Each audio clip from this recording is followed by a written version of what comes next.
got a cat with me already, so we shall see how destructive she gets in this. My name's Caitlin Hirschler. I'm coming to you from Somersworth, New Hampshire, which is in the seacoast. So if you know where Boston is, go north an hour, go inland 20 minutes, and then you're kind of about where I live. I live here with my two cats, Gigi and Bean, and they're both my angel babies. Who cause me problems every day. You can find me on Instagram at Caitlin Hirschler, which is the same name as the channel, and on Ravelry as CN Hirschler. I put finished projects on Ravelry, but that's about it. I hope that y'all's week has been going good. I know for me, this is my week 6 of quarantine isolation. Week 5 was hard, dealing with some personal things, but thanks to my online friends, it's a lot easier than I thought it was going to be, being alone and isolated. But week 6, we're going we're going strong. Today is, I think it's April 22nd or 23rd, and my work from home has got extended to May 18th, and I will still be working from home after May 18th because I'm immunocompromised.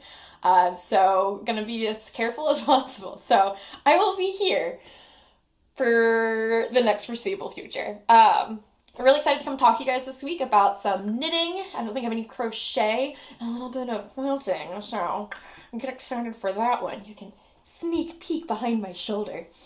I'll start with my 2 FOs that I have this week.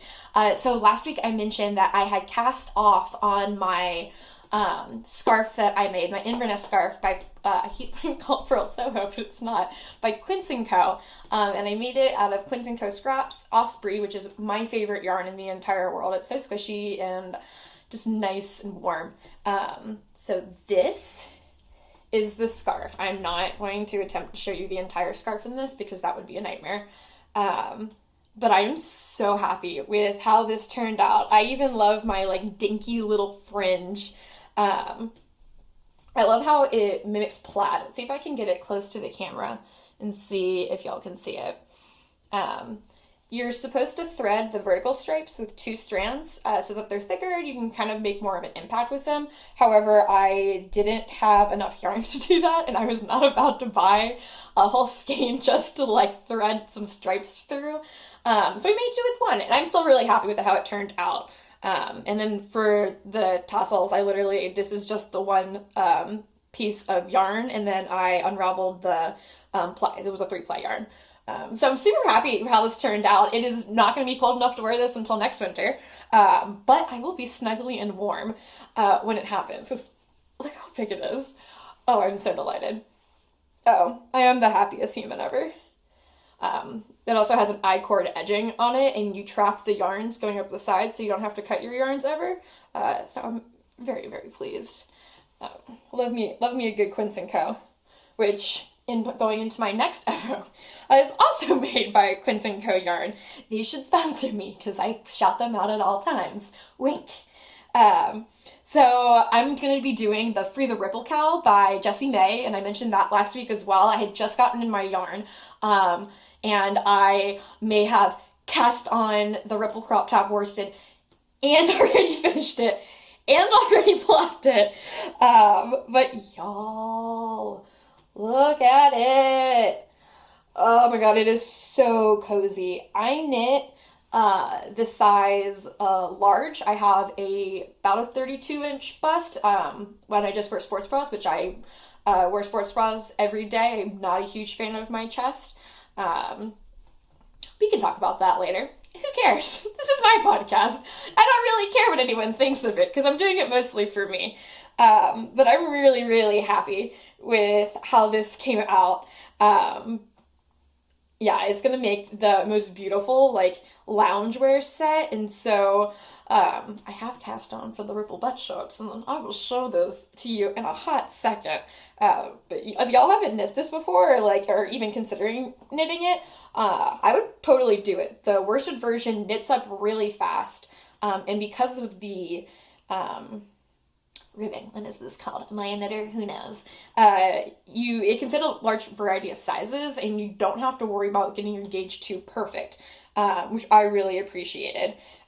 Because for some reason, whenever I tried to knit Jessie's patterns, my gauge is always super off from hers. Like usually I'm a really loose knitter and I usually have to go down needle sizes, but for this I had to go up from a 4mm to a 5mm. I don't know, but I have a beautiful top now and that's really all that matters. So I have 2 FOs, those are the 2 FOs, but I also cast on a shit ton of things last week as well. After I got this in the mail, I cast on, and I finished this, I cast on For the Rebel butt shorts, like literally probably about 2 hours ago, which I will show you. It looks like nothing. I knit the I-cord last night, which is a nightmare. I mean, my I-cord looks atrocious. It is bumpy, but it will do its job of holding my pants up, so that's really all that matters. I'm gonna block it to see if some of the bumpiness will come out, but I'm not too fussed about it. And then, as you can see from my, it's a circle. I have knit about 1 round of this, so I have a circle. You provisionally cast on, which usually I thought I remembered that I hated, but I do the crocheted cast on where I'm casting on directly to the needle, and it was super easy. I'm also knitting the size large in these as well. I may seem really small, but I actually have a pretty large waist. I'm on a lot of prednisone. I actually have a autoimmune disease called ulcerative colitis. And I've been kind of flaring, been in symptoms for my disease for about almost a year. Finally on a treatment plan now where I am weaning off prednisone again, and I am finally not having any symptoms, so I'm really excited about that. But my meds do make me really bloated all the time, so I knit a lot of larger sizes than I may appear. So it's really nice that there's lots of sizes available for everyone. If you've ever have any questions about ulcerative colitis or how I deal with that or anything about that, I'm a really open person, so feel free to message me on Instagram. Was diagnosed in 2016, and I get IV infusions every month to help treat it. It's a really nasty disease. Not nasty as in ew, gross. I mean, I guess it could be, but that's not how I look at it. It's just a lot to go through. A lot of maintenance, I can say. There's a lot of people who have to do a lot worse things, but we smile and we keep going. So, shorts. Really excited about them. I'll knit the waistband probably a little bit longer than it calls for in the pattern, so I like a nice thick waistband. And hopefully by this time next week, you'll see me lounging in a loungewear, in a matching loungewear suit. It's gonna be great. I'm actually filming this with my camera flipped, so I can't see myself at all. So if I'm making ridiculous faces or if I'm like out of frame, I apologize. I wanted to try to see if I could have the better quality rather than having my front camera facing me, but we'll see how that gamble paid off. Some other yarn that I got in the mail was from Cornbread and Honey. So I am not a huge shawl knitter, and 2, I'll knit with hand-dyed yarn because, I'll knit socks with it, I'll knit special projects with it, but I usually won't do big projects with it just because it's so expensive. It's gorgeous. Not like I don't want to. It's just really expensive, and it's not always something that I can afford. But I was able to buy a fade set from Cornbread and Honey that came in last week, and she actually faded it custom for me. We discussed the colors, and I kind of showed her some inspiration photos, and she went for it, and guys, it turned out absolutely gorgeous. I literally was stalking my mailbox the entire day when I was waiting for that package to come in. She designed this set for the Free Your Fade? Find Your Fade shawl. So it's the one that has 7.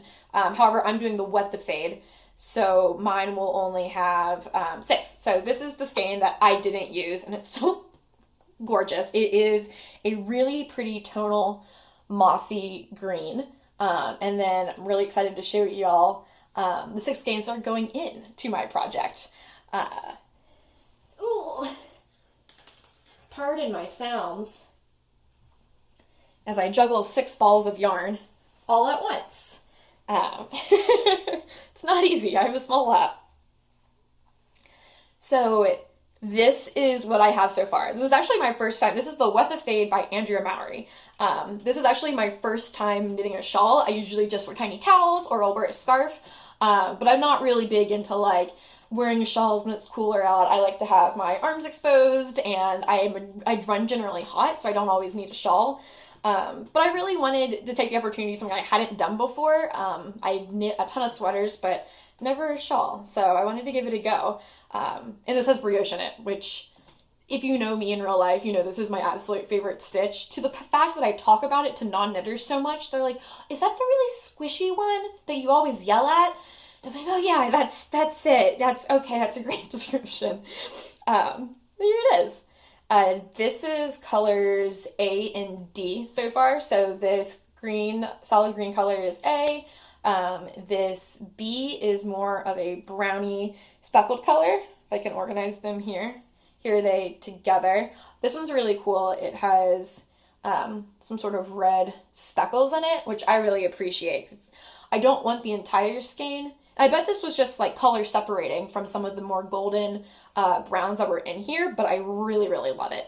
So I wouldn't want an entire skein to be like a red color unless I was trying to do like some kind of coral fade. I'm not a huge warm color person all the time, but I love it when it's like a small accent of like red or maroon, cranberry, which also I just realized how hypocritical, ironic that sounds, because I'm literally knitting an entire project out of red. So, yeah, what am I saying? Who knows?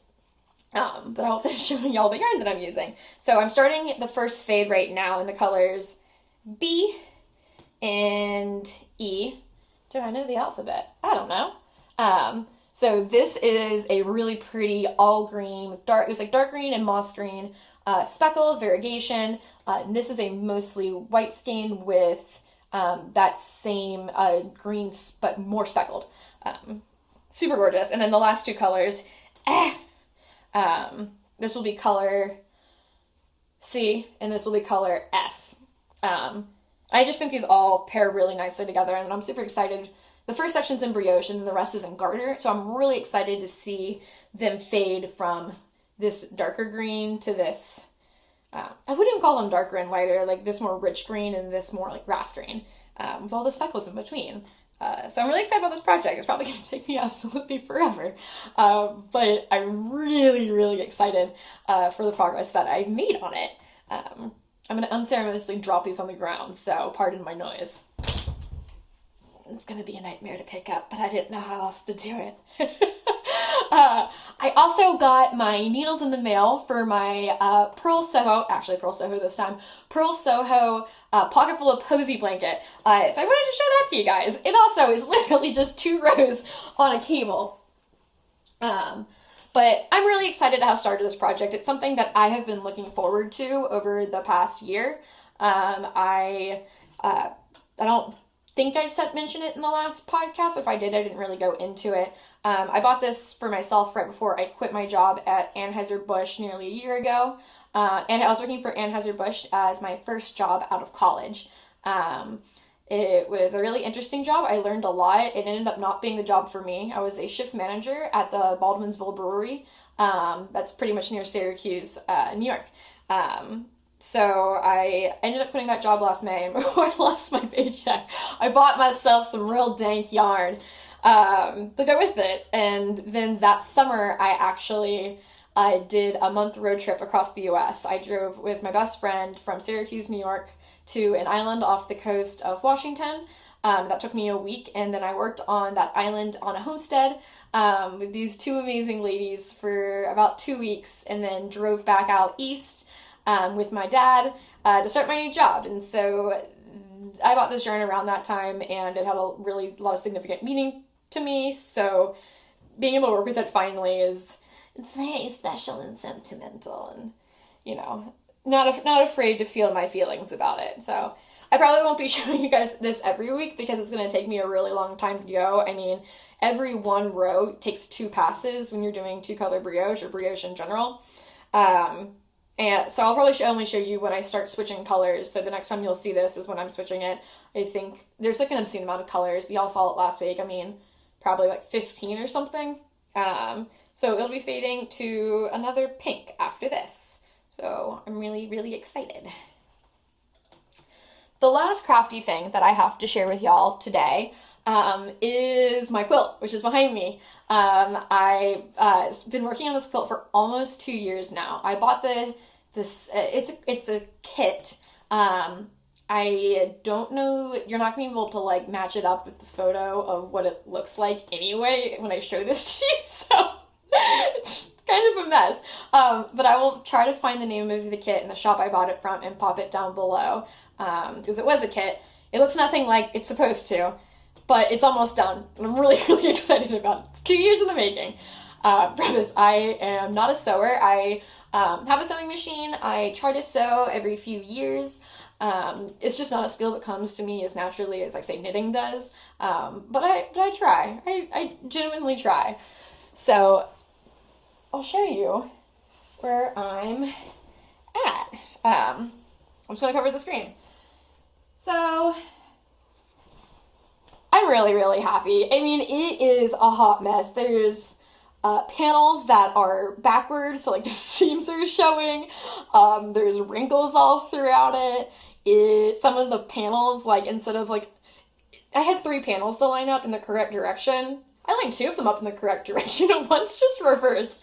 But it's my first quilt, so I'm ridiculously excited about it. I'm at the step where I finish all the quilting, and I've attached, excuse me, my nose is so itchy. I've attached the binding to the front side of it, and then I'll be flipping that binding over and hand stitching that down, and then I'll have a finished quilt. I don't know when I'll be inspired to pick it up and hand quilt or hand sew the entire edge of this massive thing, but I will by the end of the summer. That's my goal. By the end of the summer, so I want to be able to like use it for like picnics and stuff like that. I'm excited. I find quilting extremely beautiful, and the people who are doing modern quilting right now, some of the stuff that they're putting out is absolutely insane. I would recommend checking out Quilt Queen. I'll link her. I'm not going to link her below. I will put her username on Instagram below. I'm not fancy enough to link. I can barely upload these. Like, it took me like 3 days to figure out how to upload my last one. I promise I'm an engineer. I'm just apparently not tech savvy in the least. That's okay. They still love me. But the stuff that she's doing is absolutely incredible. It's so modern, and the color palette she uses is really beautiful. It's kind of in that muted shade, like vein that I really like. I'm not a fan of the more traditional more traditional quilting, with the loud prints, bright colors. It's kind of, it's just not for me. It's really cool. I mean, the technical skill you have to quilt is absolutely insane. So hats off to people who do it. I have hacked and slashed my way through this one. I have more planned. A few years ago when I was at SSK, I didn't go to the retreat, but I went to the marketplace. Me and my friends went to Craft South, and I saw a rainbow bundle of yarn. Being a queer, I am a lesbian, which will come up a lot in this. Literally anything that's rainbow, I can't help myself but buy it. It's a problem. Like, there's a lot of issues with rainbow capitalism, and I could go into that, and I am not going to do that right now. But I do love me a good rainbow on everything. I love it. I'm trying to think if I have anything else to share with y'all today. Usually I'm a huge blabbermouth. It's been really interesting pretty much being alone for the past like month and a half, and going to be alone for another. I guess they're not going to be hard on anyone. So if any of y'all need someone to talk to, I'm always all up in my Instagram. It's pretty much where all my friends reside right now. I do have local friends, but it's not like I can see them. But my online knitting friends I've made for the past few years, who are probably the ones watching this, thank you, I love you, have been a real lifesaver for me. Keeping me sane, helping me make decisions. There's a ton of dogs walking by, and I can't help but look at them every time. And keeping me company. I really appreciate it. That's all I have to share with you guys this week. I have no idea how long this is. We shall see. But happy knitting. Keep on keeping on. Stay inside. Don't fucking go out. Stay isolated. Stay safe.